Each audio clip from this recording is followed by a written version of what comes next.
Assalamualaikum warahmatullahi wabarakatuh. Kembali lagi di Sampul Said.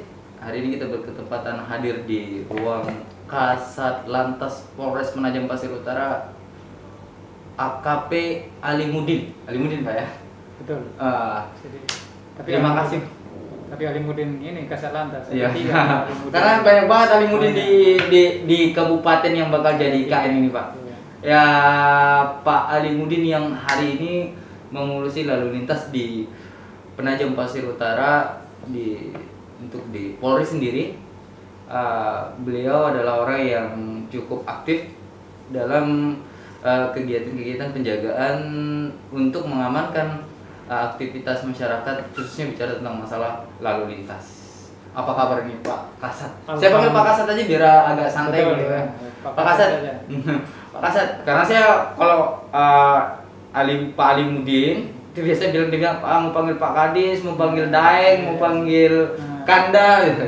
Banyak sebutan. Nah, saya lebih biar ada perbedaan gitu, Pak. Jadi Pak Kasat aja. Ya, Pak Kasat aja biar tahu orang ini polisi nih. Pak Kasat, apa aktivitas hari ini, Pak? Aktivitas hari ini biasa, tugas rutin.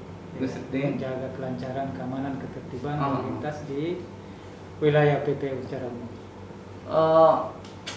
Terlepas dari aktivitas umum yang kita hadapi hari ini, kan ini mendekati akhir tahun Pak Kasat. Betul.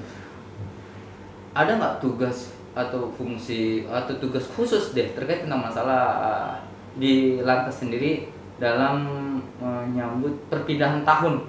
Ini tinggal hitungan berapa hari lagi nih, perpindahan tahun menuju 2022. Gimana Pak Kasat? Jadi begini, sebelum saya jawab, ya, kita harus sepakat dulu bahwa COVID-19 belum selesai, belum berakhir. Belum berakhir Pak Kasat. Belum, ya kan? Belum selesai. Kalau itu sepakat belum selesai. Iya, sepakat Pak. Hari ini makanya kita masih gunakan protokol kesehatan Pak ya. Pembicaraan. Iya.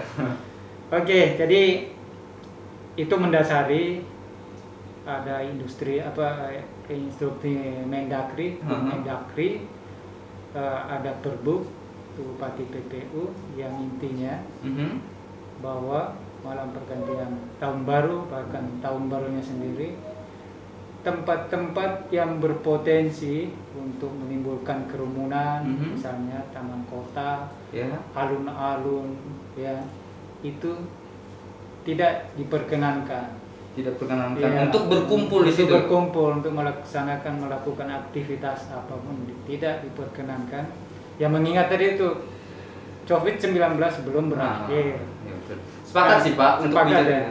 Jadi seiring dengan itu, kami dari lalu lintas menindaklanjuti hal itu dengan berkoordinasi dengan instansi terkait.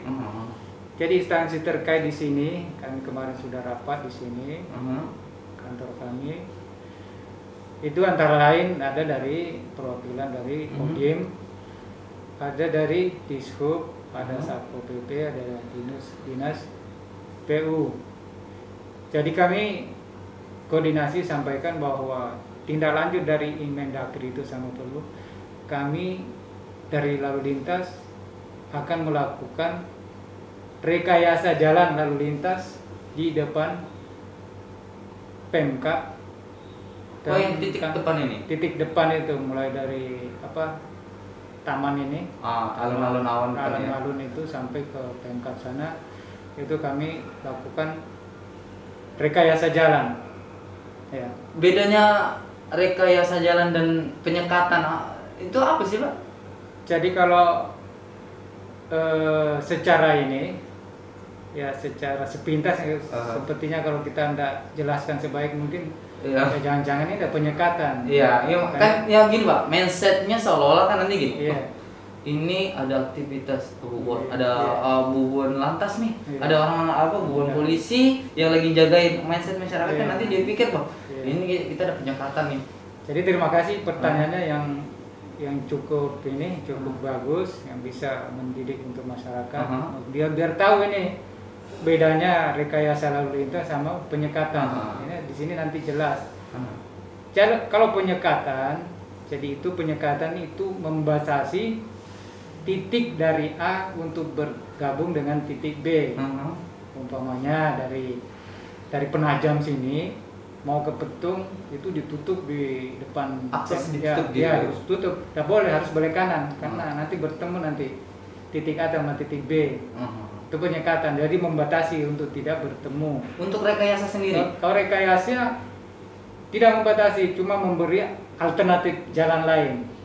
Agar tidak bertemu di satu titik gitu Iya, ya? tetap bertemu, tapi tujuannya mau dari Penajam mau ke Petung, itu jalannya lewat sini loh.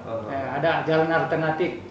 Rekayasa, bentuk rekayasanya seperti apa nanti? Rekayasanya di situ ada beberapa titik kami amankan untuk tidak masyarakat tidak menuju ke tempat situ.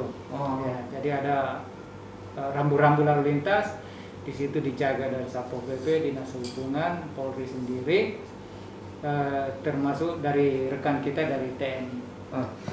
Izin Pak Kasat, karena bicara tentang masalah lalu lintas dan COVID sendiri, nih menarik itu Pak Kasat.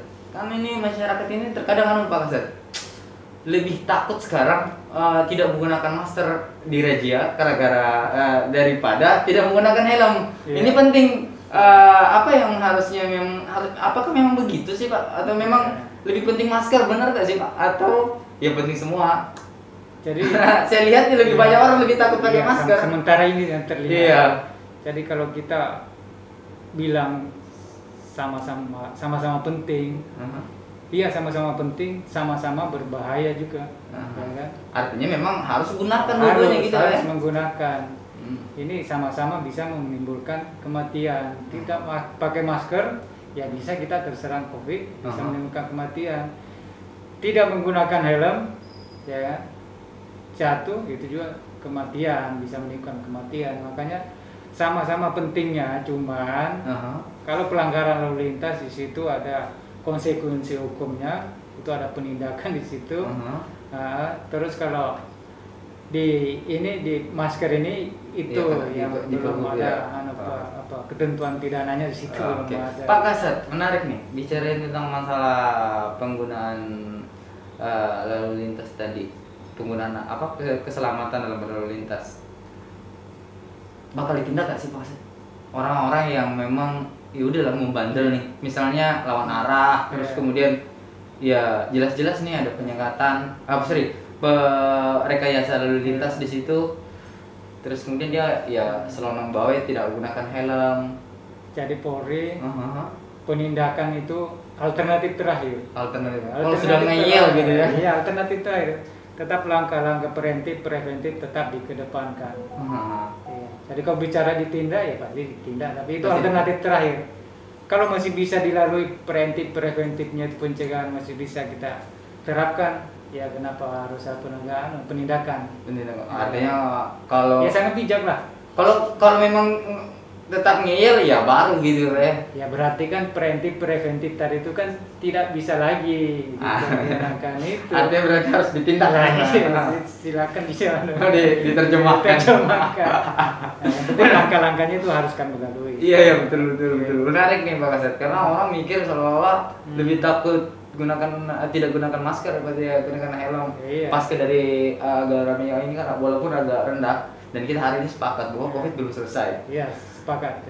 Dan kami dari tim Sampul Saya ucapkan terima kasih banyak Pak Kasat sudah mau berbincang dan berdiskusi. Terlepas dari itu semua Pak Kasat, apa yang harus dilakukan oleh orang tua menjelang perpindahan? Karena kan ini banyak anak muda yang bakal ini, bahkan sampai anak-anak pelajar ya, yang belum punya SIM, surat izin mengendarai.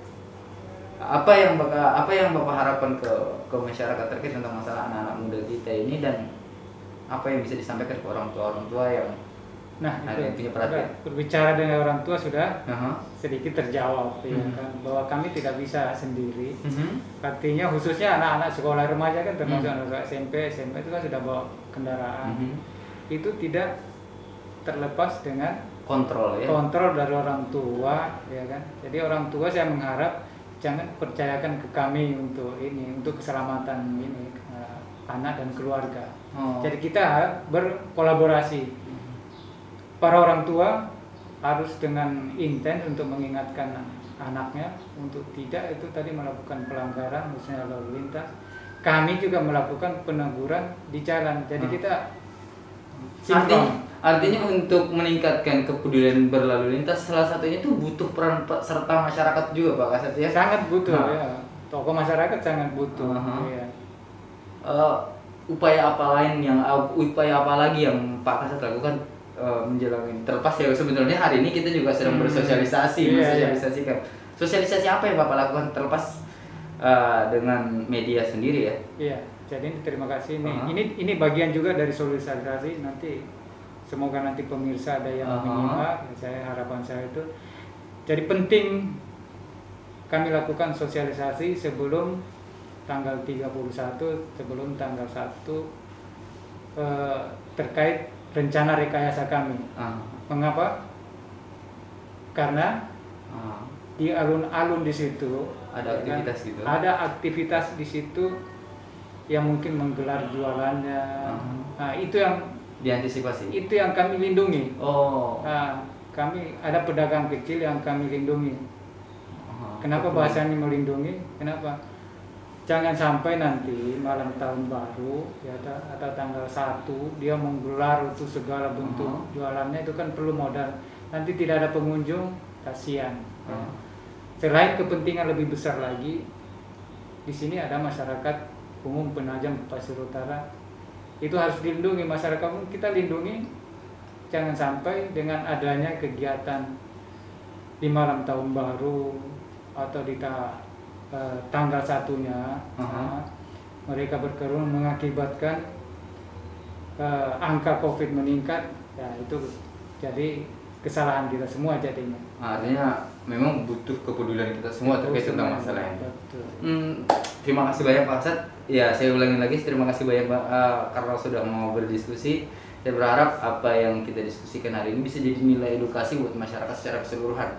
Terlepas dari itu semua, saya berharap sebenarnya perbincangan ini lebih panjang, cuman akan lebih enjoy kalau seandainya Pak Kasat bisa nanti ke studio langsung Pak Kasat. Insya Allah nanti ada siapkan waktu yang lebih panjang lagi. Iya, karena saya pikir kita kan nggak bisa bahas cuma bicara tentang masalah akhir tahun doang, tapi nanti juga kita akan bahas tentang masalah apa sih problem kita ke depan, bicarain tentang masalah IKN. Mungkin gitu Pak Kasat. Terima kasih banyak Pak Kasat. Terima kasih. Saya Said Hasan dan Pak AKP Alimuddin, Kasat Lantas Polres Penajam Pasir. Billahi taufiq wal hidayah. Wassalamualaikum warahmatullahi wabarakatuh. Waalaikumsalam.